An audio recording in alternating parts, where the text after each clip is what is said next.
Nous allons écouter Dominique Ocard, psychologue, ancien directeur de CIO et ancien président de la COF, bien connu.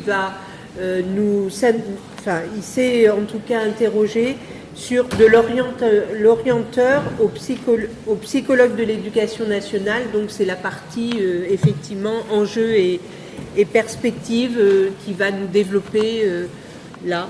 Maintenant, voilà. Bien, merci. Voilà, écoutez, juste avant de démarrer mon propos, je vais faire une toute petite annonce que Pierre Roche m'a demandé de faire, et je le fais bien volontiers. Il organise le vendredi 8 décembre avec Pierre Roche est le président du GREO, le président du groupe de recherche sur l'évolution de l'orientation. Il organise avec les patronages de l'ACOF, de l'AFPEN et de l'INETOP une journée d'études sur, je lis le titre, une longue marche vers le corps unique des psychologues de l'éducation nationale au XXe siècle. Une journée d'études qui sera animée entre autres par Jean-Claude Guimard, qui est un ancien président de l'AFPS, l'Association française des psychologues scolaires, et par Pierre Roche, et Francis Danvers sera également là. Et donc, je tenais, avec son accord, à vous faire un peu de publicité sur cette journée d'études. Et ça me fait dire qu'effectivement, aujourd'hui, nous sommes quand même pas mal de praticiens, mais aussi d'historiens, à nous intéresser à notre histoire. Donc, les psychologues scolaires ont probablement une histoire qui n'est pas exactement la même que la nôtre, en tout cas, ils ont un moment de fondation de la psychologie scolaire qui est postérieur à notre naissance, et je vais vous en parler, et probablement qu'il y a là peut-être des convergences à trouver, ou éventuellement des différences aussi. Donc des historiens qui s'intéressent, il y a des thèses qui sortent autour de l'histoire de l'orientation, une dernière thèse là que j'ai en mémoire de Paul Lehner, ça qui est intéressant, c'est quelqu'un qui n'est pas conseiller d'orientation psychologue, qui n'est pas psychologue, il est historien, je crois qu'il a fait une thèse en sciences politiques. Il y a d'autres personnes qui se sont intéressées à la profession, au métier. Là c'est des psychologues, c'est des conseillers d'orientation psychologues, c'est Pierre Roche, effectivement, que vous connaissez sans doute. Il y a Francis Danvers, qui est professeur d'université, qui a travaillé dans les milieux de l'orientation.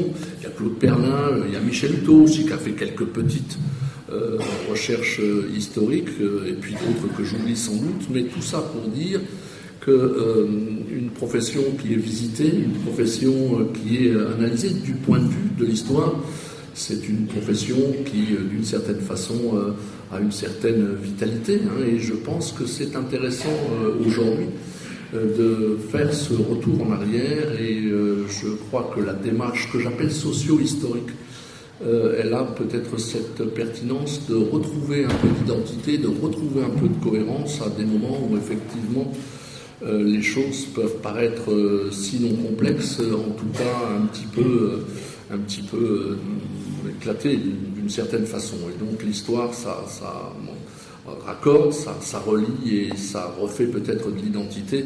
Et de ce point de vue-là, c'est un peu la tâche que je me propose de faire avec vous, en vous disant des choses que vous saurez et que vous savez sans doute déjà, que notre histoire, elle remonte au début du XXe siècle. Alors, je vais avoir un panorama très large. Je vais monter au début du XXe siècle, dans les années 1900, jusqu'à 2017. Donc, effectivement, c'est très large. Je ferai de grandes enjambées parce que le temps est un peu court. Donc, vous m'excuserez de cela.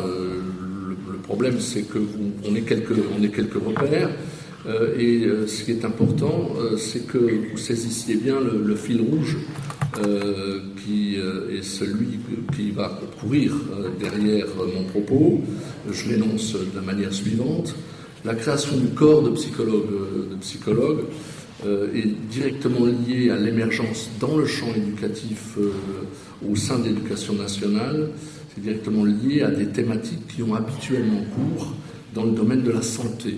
Je crois qu'Alain Ehrenberg l'expliquait bien, de manière très complexe, et j'aurais sans doute pas cette complexité-là, et veuillez m'en excuser, intervenir après Ehrenberg, c'est sans doute pas simple, mais bon, voilà. Mais vous l'avez bien compris, le champ de la santé est probablement aujourd'hui, pour le corps des psychologues, un attracteur pas étrange. Ehrenberg a bien expliqué les raisons pour lesquelles c'est probablement du côté de la santé et, disait-il, de la santé mentale qu'il y a quelque chose à retrouver pour essayer de comprendre ou redonner un peu de sens à nos pratiques. Et donc, quand on parle de santé, effectivement, on a des termes qui sont peut-être pas ceux auxquels qu'on avait l'habitude d'entendre, le terme de prendre soin, le terme de bien-être, le terme de prévention aussi, qui sont des notions qu'on retrouve bien dans les milieux de la santé. Je rajouterai peut-être aussi diagnostic, mais celui-là, il est bien passé aussi dans notre culture. Et ce que je voudrais essayer de démontrer dans mon propos, c'est comment on est passé d'une centration des pratiques d'orientation, alors qui se sont construites autour de la psychologie, ça je vais effectivement bien vous l'expliquer, mais comment on est passé d'une centration sur l'emploi, sur l'insertion, comment on est passé d'une définition de nos pratiques du point de vue de l'insertion professionnelle notamment, à une centration sur le sujet tel que doit être l'objet de considérations positives, d'une attention bienveillante, et probablement qu'il y a du côté de ce qu'on a appelé le care, en tout cas des pratiques de soins, un certain nombre de repères qu'on peut déjà avoir un peu dans un coin de notre tête. Alors, ma question, c'est pourquoi il y a ce glissement, qu'est-ce qu'il faut en penser, qu'est-ce que ça va permettre, qu'est-ce que ça va empêcher. C'est un petit peu ces questions-là qui vont être en creux du propos que je voulais vous tenir cet après-midi. Alors, j'ai une demi-heure, même pas, je crois qu'il faut que j'aille très vite, donc il faut que je cours. Donc tu me prends par la manche si je dépasse un peu. Fait. Je suis tellement bavard. Je suis là pour ça, oui. Alors, pour comprendre comment les choses se construisent, pour essayer de comprendre la fabrication, l'invention de l'orientation, je vais développer 4 points. Le premier point que je mentionnerai, c'est la jeunesse sociale et aussi la jeunesse scientifique de l'orientation. Alors, jeunesse sociale, vous verrez, c'est toutes les bonnes raisons sociales qui font qu'effectivement, on a commencé dans les milieux du bénévolat, dans le milieu des patronages divers et variés, à s'intéresser à l'orientation et comment la science a repris un peu les choses en main. Alors, c'est toujours comme ça, quand on regarde l'invention d'un concept, c'est toujours d'abord une préoccupation sociale et puis derrière, la science qui reprend le concept et qui le formalise. Donc on verra cette première étape, jeunesse sociale, jeunesse théorique ou jeunesse scientifique, et j'aimerais aussi vous montrer comment dans cette première période, la question de l'école, les débats qu'il y a autour de l'école, avec notamment les compagnons de l'université nouvelle, dont je dirais peut-être 2 mots, et peut-être aussi avec l'influence de l'éducation nouvelle dans l'entre-deux-guerres. Alors là, je vous renvoie à des textes que j'ai écrits, mais je crois que vous les avez en accès dans la bibliographie que j'ai donnée sur le site. C'est en accès, je crois, j'ai mis un lien. Donc, l'influence de l'éducation nouvelle et l'influence de l'école dans la construction de l'orientation, je pense, et dans la professionnalisation des agents de l'orientation.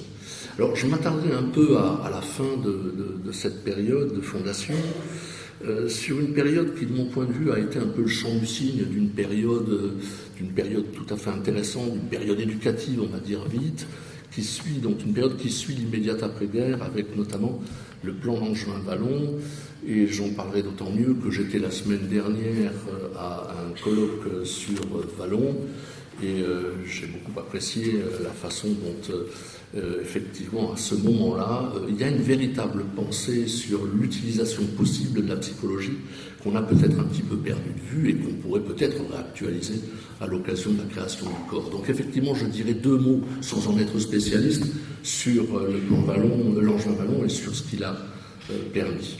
Et puis, ça sera mon premier point, première période. Je vais dire comme ça. Alors, je suis désolé pour la chronologie, il y a peut-être d'autres façons de la faire. J'ai pris ça, parce que c'est le plus simple, c'est le plus rapide, c'est la pensée simple, c'est pas la pensée complexe, c'est vrai. Dans un deuxième temps, plus proche de nous, j'essaierai de montrer pourquoi, avec ce qu'on a diagnostiqué comme étant la montée des individualismes associés à la territorialisation des politiques éducatives, comment sous l'effet de la crise économique et sous la pression des recommandations européennes, qui vont avoir un poids terrible dans la façon dont on va être brocardé, on va s'attaquer avec méthode et avec zèle à la conception de l'orientation initiale, de l'orientation scolaire dont on a pu être porteur pour l'aligner sur les politiques de l'emploi. Je crois que c'est une période, à partir des années 80, à partir des années 90 et 2000, donc là effectivement on peut dater, il va y avoir une reprise en main de l'orientation définie du seul point de vue de l'emploi, avec ensuite tous les problèmes que ça va poser et tous les effets sociaux que ce type de politique va pouvoir générer. Et j'en profite pour le dire parce que j'aurais peut-être pas le temps de bien le dire tout à l'heure, mais je crois que 2005, c'est une date importante. 2005, c'est la loi pour l'avenir de l'école qui va instituer le socle commun de connaissances et de compétences et qui va effectivement, du point de vue de la hiérarchie des normes scolaires, donner un poids important à la notion de compétence au détriment de la hiérarchie des savoirs et des connaissances. Ça veut dire qu'effectivement, je le dis très vite, mais on pourra peut-être en discuter pendant le jeu des questions-réponses. Je pense qu'effectivement, on a suscité là, pas auprès de n'importe qui, auprès des populations défavorisées, on a probablement suscité là l'idée qu'il fallait apprendre utile à l'école. L'idée qu'il fallait apprendre utile, ça veut dire qu'effectivement, pour certains, ça a été je laisse tomber certaines matières, du coup, du point de vue même de l'insertion. Ça pouvait poser certains problèmes à certaines catégories populaires qui n'ont pas effectivement les codes sociaux ou en tout cas l'accès à la culture qui leur permet d'être dans un rapport au monde qui soit celui qu'on peut attendre du point de vue de l'emploi. Et donc, je pense que 2005, de ce point de vue-là, c'est une date qui montre comment les choses basculent du point de vue d'une définition non seulement économique de l'orientation, mais d'une définition quasi économique de l'école. C'est-à-dire que l'école doit être le lieu de formation et d'adaptation à l'emploi, et l'orientation en devenant l'outil en quelque sorte. Alors, je le redirai peut-être un peu, mais je crois que c'est cette période-là, j'en dirai 2 mots. Et puis, dans un troisième temps, vous voyez, ça va être long tout ça. Dans un troisième temps, donc là, sous l'effet des violences urbaines, il y a un excellent article du CEREC, je crois, sur les relations entre l'orientation et les violences urbaines, sous l'effet des problèmes de radicalisation, on s'est rendu compte que l'insertion ne pouvait pas être le seul repère, et c'est probablement à ce moment-là, et je citerai un certain nombre de rapports qui vont dans ce sens. Alain Ehrenberg en citait un ce matin, Moreau-Brison, j'en citerai un autre, le rapport de Saint-Louis. C'est probablement à la suite de ces rapports et à la suite de ces événements qu'on va glisser d'une centration qui procédait de l'économique à une centration sur l'enfant et l'adolescent, telle qu'elle procède, cette centration-là, d'une culture propre à la thématique liée à la santé. Donc c'est un petit peu tout ça que j'ai envie de vous dire. Je vais quand même faire auparavant une toute petite observation, et je prendrai après chacun des points. L'orientation, c'était vrai hier, mais c'est à mon avis complètement vrai aujourd'hui. L'orientation se restructure toujours dans les périodes de crise et notamment dans les périodes de transition sociale. Et d'une certaine manière, elle est une pratique de crise et elle s'invente et elle se réinvente. Et donc, je pense qu'il y a quelque chose qui est en train de se réinventer du côté de la création du corps, en tout cas concernant le champ de l'orientation.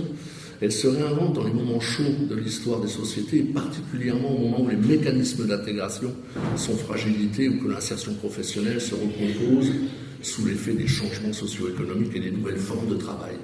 Alors, paradoxalement, j'ai toujours l'habitude de le citer quand je fais des exposés ou quand j'écris des articles, donc excusez-moi si vous avez déjà vu cette citation-là ou si vous connaissez. Il y a Vincent Merle, qui est décédé il n'y a pas longtemps, qui écrivait ceci. Vincent Merle dit ceci. Dans l'ordre économique, je le cite, l'orientation n'apparaît jamais aussi nécessaire que dans les circonstances où elle est la plus inopérante. Lorsque le déficit d'emploi ou de changement dans le système productif laisse un grand nombre de personnes sans perspective professionnelle, c'est là qu'on sollicite l'orientation. Et c'est là toute l'ambiguïté d'une orientation qui, à défaut de pouvoir ouvrir sur les perspectives, ne serait plus que l'instrument d'une politique compensatoire auprès de certaines personnes fragilisées, une sorte d'aide sociale.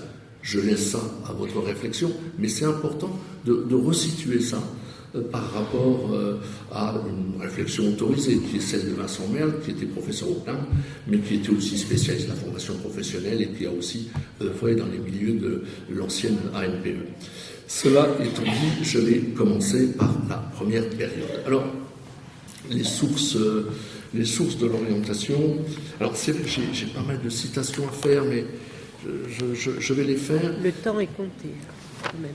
Voilà. Les premières sources de l'orientation, c'est des bénévoles. Donc, je vais effectivement pas faire ça. Ce sont des bénévoles qui vont effectivement se rendre compte que beaucoup de jeunes, en 1904, la Ligue de l'enseignement, qui s'intéresse à l'orientation, parce qu'elle fait le constat qu'un certain nombre de jeunes ne font rien, sont oisifs, et effectivement, il y aurait peut-être à se préoccuper d'eux, et la question de l'orientation, elle pourrait être une bonne façon de trouver une solution à leurs problèmes d'errance. Et ça, je vais quand même le citer. Vous avez en écho de cette préoccupation sociale qui émane des milieux philanthropiques de l'époque, entre autres, vous avez en écho un certain nombre de citations de certains scientifiques de l'orientation que vous connaissez. Je vais citer, c'est très court. Il y a Pierron, Henri Pierron, qui disait ceci. Dans une large mesure, on peut dire que l'orientation professionnelle judicieuse est éminemment propre, en favorisant les deux parties en présence, employeurs-employés, à concilier leurs intérêts, prévenir leurs conflits, associer dans leur esprit réciproque les deux temps de l'activité économique, capital et travail. Donc il montre bien comment l'orientation, elle peut avoir cette finalité de réconciliation, cette finalité d'harmonie sociale, et donc du coup retrouver un peu quelque chose de l'ordre de la paix sociale que l'errance et l'oisiveté ne permet pas toujours. Et je citerai encore Binet ou Édouard Toulouse. Je crois que Édouard Toulouse, qui était aussi fortement engagé dans la constitution de la psychologie et qui a dit plein de choses sur l'orientation, qui était un hygiéniste bon teint à l'époque, il disait ceci: l'intérêt de la société est que chacun soit à sa place, à sa vraie place, ainsi le rendement est plus grand et les grèves et les émeutes sont diminuées. Donc il y avait véritablement à l'époque, vous le savez sans doute, mais je le redis, j'insiste là-dessus, cette préoccupation éminemment sociale qui émanait à la fois des milieux laïcs, mais aussi des milieux scientifiques. Alors, vous voyez, l'orientation, elle est d'abord conçue comme une préoccupation sociale, et il s'agit de donner aux jeunes, et notamment aux jeunes d'origine populaire, ceux qui deviendront employés, ouvriers, les postes qui correspondent le mieux à leurs aptitudes.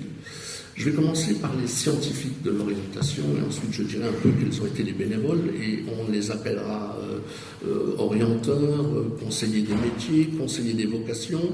On ne parle pas trop d'orientateurs, j'ai vu ce terme-là, je crois que c'est Pernin qui l'utilise. Il a été utilisé, le terme d'orientateur, mais c'est surtout les termes que je viens d'indiquer. Alors d'abord les scientifiques de l'orientation, je les cite un peu en vrac. Il y a Binet, bon, je pense qu'on peut citer Binet. Alors, je l'ai aussi, je prends la bibliographie parce que je me suis intéressé à Binet, bon, effectivement, il est surtout connu comme étant le constructeur de tests, mais c'est aussi un homme de théâtre exceptionnel qui construit des pièces de théâtre sur le théâtre du Grand Guignol et de Sarah Bernard, et il fait des choses assez exceptionnelles, mais qui sont, de mon point de vue, complètement en lien avec l'étude qu'il fait de l'intelligence, entre autres. Et donc, si vous avez le temps de lire le texte que j'ai écrit là-dessus, vous verrez que parfois, un excès de scientisme a besoin d'un peu de fantaisie pour pouvoir redonner du sens à des logiques qui, effectivement, ne sont pas toujours très explicites du point de vue du sens. Et donc, probablement que Binet était suffisamment malin pour comprendre la nuit ce qu'il avait du mal avec ses outils à comprendre le jour. Et donc, j'explique ça, je vous laisserai regarder tout ça, c'est fabuleux, hein. Je pourrais en parler longuement de tout ça. Il me reste 10 minutes, mais c'est terrible ça, c'est pas vrai, me dis pas ça. Vous vous endormez pas là encore, hein. Tout va à peu près bien. Alors, non, il ne reste pas 10 minutes. Au mieux, ça fait une demi-heure après. On a commencé à 14h. Alors, simplement, ce que je veux dire, c'est que vous avez donc des scientifiques, vous avez Toulouse, vous avez Laugier. Toulouse qui avait comme secrétaire Antonin Artaud. Hein, là aussi, les passerelles entre le monde des arts et la science, elle est là. Hein. Alors, il y a un excellent bouquin de Jacqueline Carrois sur la psychologie et ses doubles. Il faut toujours penser art quand on pense psychologie, et je pense que les neurosciences, il faut les regarder du point de vue d'un œil surréaliste. C'est très beau, c'est très imagé, c'est un véritable tableau quand vous avez une espèce de radiographie du cerveau. C'est très joli, c'est très artistique, il faut toujours regarder les choses de cette manière-là. Bon, allez, je ferme la parenthèse. Vous avez Jean-Marie Lahaye, et puis vous avez d'autres personnes. Tout ça pour dire qu'effectivement, on a là un agrégat d'hommes de laboratoire qui sont soucieux de trouver une application à leur théorie scientifique, qui vont trouver dans l'orientation un des points d'application de leur thèse, et qui sont pratiquement tous convaincus de l'idée que la science, et notamment la science psychologique, va pouvoir apporter le progrès et surtout va pouvoir en finir avec une orientation telle qu'elle est effectivement déterminée du point de vue de la fortune et du point de vue de l'origine sociale. Je crois qu'on a là des gens qui sont convaincus qu'avec les tests, on va pouvoir en finir avec une époque fondamentalement inégalitaire. Et ces gens-là vont probablement agréger autour d'eux des gens qui partagent ces idées, qui partagent ces valeurs, qui partagent ces idéaux de justice et d'égalité des chances. Et ce sont des praticiens qui seront tous des bénévoles. Ce sont des orienteurs, on les appelle comme ça, des conseillers en vocation. Ce sont généralement des médecins qui sont confrontés à la question sociale. Ce sont des instituteurs en retraite, ce sont des directeurs d'école, des employés des offices publics de placement, qui sont au courant des questions relatives au marché du travail. Ce sont des inspecteurs du travail, on trouve aussi des infirmières, on trouve toute une série de professionnels qui trouvent dans l'orientation une manière d'apporter un complément honorifique à leur activité première. Et toutes ces personnes vont retirer de leur dévouement un prestige qui sera effectivement complètement développé, complètement pris en compte lorsqu'il s'agira de la professionnalisation de l'orientation un peu plus tard. Incontestablement, au départ de l'orientation, il y a une dynamique tout à fait intéressante qui se met en place, et il y a l'idée de concevoir l'homme. Il y a une grande interprétation de l'homme, je vais le dire comme ça, et de la société, autour d'une société qui va changer et d'un homme qu'on va pouvoir faire progresser, et surtout qu'on va pouvoir mettre à la place qui convient à ses aptitudes. Il y a de ce point de vue-là une entente quasi cordiale entre les scientifiques et les praticiens de l'orientation. Ce que je dirais également de cette première période, c'est qu'elle est quand même l'objet d'un certain nombre d'oppositions. Et vous verrez tout ce qu'on doit à ce moment que je vais citer. Vous avez deux personnages importants dans l'histoire de l'orientation. Vous avez dans un premier temps quelqu'un qui s'appelle Jean-Maurice Lahaye, qui lui est un spécialiste du monde du travail, qui travaille c'est l'inventeur de la psychotechnique, qui va lui défendre l'idée que l'orientation doit s'appliquer à la sortie de l'école et doit concerner les gens qui rentrent en apprentissage ou qui rentrent dans l'emploi. Vous avez d'un autre côté, alors je les oppose, c'est parfois plus complexe que ça, mais je caricature peut-être un peu, vous avez quelqu'un d'autre, c'est Julien Fontaigne, qui aura des postes importants dans l'administration de l'orientation un peu plus tard, qui lui va défendre l'idée selon laquelle l'orientation ne doit pas se réduire à l'apprentissage et à l'emploi, mais elle doit déjà être pensée dans le milieu dans lequel évolue et grandit l'enfant. Vous avez donc d'un côté cette opposition entre une orientation professionnelle et une orientation scolaire qui ne dit pas encore son nom de cette façon-là, mais qui est probablement déjà sacrément bien portée par quelqu'un comme Julien Fontaigne. Alors, ce qui est important, c'est le décret de 1922. Décret de 1922, qu'on salue généralement comme l'acte de naissance de l'orientation, va placer dans les attributions du sous-secrétariat à l'enseignement technique la question de l'orientation. Et ça, c'est pas rien, parce que placer l'orientation au sein de l'instruction publique, qui deviendra l'éducation nationale, Donc dans le sous-secrétariat à l'enseignement technique, c'est une façon de dire l'orientation, elle relève de l'éducation. Et je pense que de ce point de vue-là, et probablement que lors de la table ronde, on aura l'occasion d'en discuter avec Heiner Bleckmann qui est là, qui est allemand, qu'en Allemagne, on n'est pas du tout dans cette configuration-là, puisqu'effectivement, en Allemagne, le choix qui sera fait au plan de l'orientation, c'est de garder l'orientation au niveau du travail. En France, ce n'est pas le choix qui a été fait, et probablement que ce décret-là va permettre qu'après, vous verrez avec Roger Gall notamment, il y ait toute une conception de l'orientation qui soit authentiquement et profondément éducative, et j'en dirai deux mots. Décret de 1922, je crois que ce décret-là, il est fondamental. Et alors vous allez dire sous-secrétariat à l'enseignement technique. J'oublie de vous dire, l'enseignement technique, c'est un humanisme.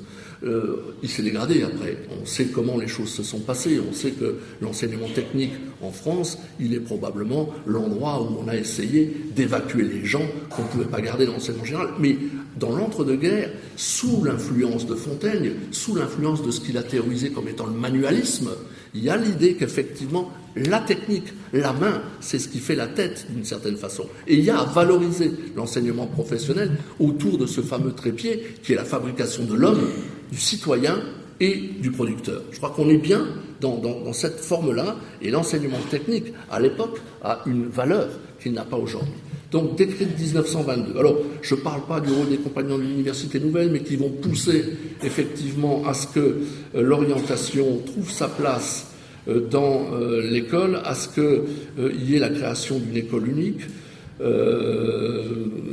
gratuite, et que la sélection se fasse sur les aptitudes et non pas sur la fortune.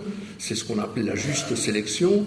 Et ce que je voulais simplement dire, c'est qu'effectivement, on a un rapport de force très fort dans l'entre-deux-guerres qui consiste à dire on va créer une école unique, on va permettre à des jeunes qui étaient évacués de l'école ou qui étaient dans des écoles distinctes en fonction de leur origine sociale de se retrouver sur les mêmes bancs. Ça se finalisera avec la réforme Haby en 1963, le collège unique, mais ça se pense déjà à ce moment-là, et l'orientation va permettre de réguler l'orientation au sein de cette école unique. Il y a cette conviction qu'effectivement, avec l'orientation, on va en finir avec les injustices. Alors, je les cite à peine, mais c'est important que vous les ayez en tête. Il y a Naville, Pierre Naville. Alors là aussi, j'avais rencontré Naville, voilà, il est décédé, mais je l'avais rencontré, j'avais interviewé pour savoir un peu quel rôle il avait joué dans l'orientation, avant d'être sociologue du travail que vous connaissez. Naville a écrit un superbe livre qui s'appelle Théorie de l'orientation professionnelle, dans lequel il dénonce la façon dont la construction scientifique des tests, d'une certaine façon, elle reproduit, sous couvert de science, les inégalités sociales. Alors, je ne rentre pas dans les détails de la thèse que met en avant Naville, mais il va faire la démonstration que les tests ne sont pas la caution scientifique de l'égalité des chances, ils sont la caution d'un système qui reproduit les inégalités sociales. Et il va déconstruire le test et montrer que le test, c'est une situation sociale, et en tant que tel, c'est probablement une situation qui génère déjà des inégalités, et ce que mesurent les tests, c'est les inégalités sociales. Et quand l'orientation se fait à partir de là, alors on reproduit et on renforce les inégalités sociales. Il y a une critique beaucoup plus forte d'Albert Thierry que je passe ici. Alors, simplement... Si tu peux conclure. Je peux conclure, mais j'en suis qu'au début. Non, alors attendez, je vais quand même... Voilà. Non, ça fait une demi-heure, là. Ça fait une demi-heure ? Oui.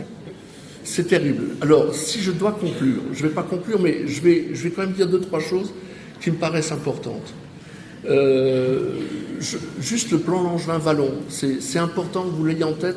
Je crois qu'effectivement, à ce moment-là, on a vraisemblablement, on a l'idée que la psychologie, elle va avoir effectivement une vocation à travailler sur la question du développement personnel, mais dans le même temps, il va falloir aussi réfléchir à la façon dont on peut transformer le milieu. Autrement dit, c'est agir sur l'individu, sur le développement individuel, pour agir sur le milieu. Et donc il y a bien dans les théories qui se font autour de Vallon l'idée non pas d'adapter l'individu à son milieu, mais de faire en sorte que le milieu bouge en fonction du sujet qui évolue. Ça, c'est important. Et puis, une chose sur quoi a insisté particulièrement Vallon, c'est la dimension de la culture et de l'accès à la culture étant ce qui rapproche les individus, la profession étant ce qui peut les séparer. Et donc, il y a effectivement cet accès à la culture, cette dimension culturelle qui est très importante chez Vallon. Je passe, je vous aurais bien parlé de 1991, je vous aurais bien parlé des tentatives ratées de constitution d'un corps de psychologues. Il faut attendre 2016, 2017 pour qu'effectivement ça se réactualise. Alors pourquoi ça se réactualise ? Ça se réactualise, je peux m'arrêter vite parce que j'ai la table ronde, donc je pourrais dire des choses, mais quand même, ça se réactualise parce que effectivement, vous avez un certain nombre d'organisations internationales. Je pense à l'ONU, je pense à l'OCDE notamment, qui vont faire la démonstration que l'école française, elle n'est pas si égalitaire que ça et qu'elle provoque de la souffrance. L'ONU a une commission des droits de l'enfant. Alors, l'ONU, droits de l'enfant, c'est 0-18 ans. Donc, je parlais de l'enfant, entendez, c'est ça, c'est 0-18 ans, donc on est concerné. L'ONU va désigner la France comme étant le mauvais élève en matière de politique de la jeunesse.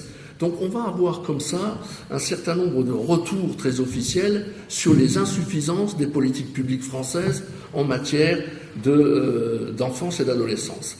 Il va donc y avoir un certain nombre de rapports qui vont être produits, parce que quand effectivement un État est interpellé de la sorte, il se dit il va falloir que je réagisse. Il va demander dans un premier temps à De Saint-Gly de faire un rapport. De Saint-Gly qui fait un rapport sur le développement complet de l'enfant. Vallon parle de développement maximal, un peu comme si on reprenait les termes de Vallon. Il crée un rapport sur le développement complet de l'enfant et de l'adolescent, et surtout il met en avant la nécessité de former un individu relié à autrui et capable d'agir avec les autres. Ça, c'est le premier rapport qui va donner lieu au Haut Conseil, à la famille, à l'enfance et à l'adolescence, avec un ministère de l'enfance avec Laurence Rossignol. C'est pas rien. Aujourd'hui, on n'en parle plus, puisque le ministère de l'enfance, des familles et des droits des femmes, il n'existe plus. L'attribution qu'on retrouve, qui serait un peu l'équivalent de ça, c'est au ministère de la Santé avec Buzyn, puisque dans le premier décret qui l'institue dans ses nouvelles fonctions, elle a en attribution le champ de l'enfance du côté de la santé, là du coup, et on parlait ce matin des liens santé-éducation. Donc, premier rapport. Deuxième rapport, c'est Moreau-Brison. C'est Moreau-Brison qui va faire un rapport sur bien-être et santé, on en parlait ce matin, et ce que je voulais simplement dire, je vais le dire comme ça, parce que c'est vrai que ça serait... Non, mais voilà. Tu pourras continuer, en effet, au moment de la table ronde. Vous me supportez encore 5 minutes? Bon, non, mais c'est vrai que c'est long. Alors, juste quelque chose. Vous savez, ce qui, de mon point de vue, constitue le trépied des pratiques en orientation, c'est l'école, c'est la question de l'identité et c'est la question du travail. L'école, le travail, l'identité sont en crise d'une certaine façon.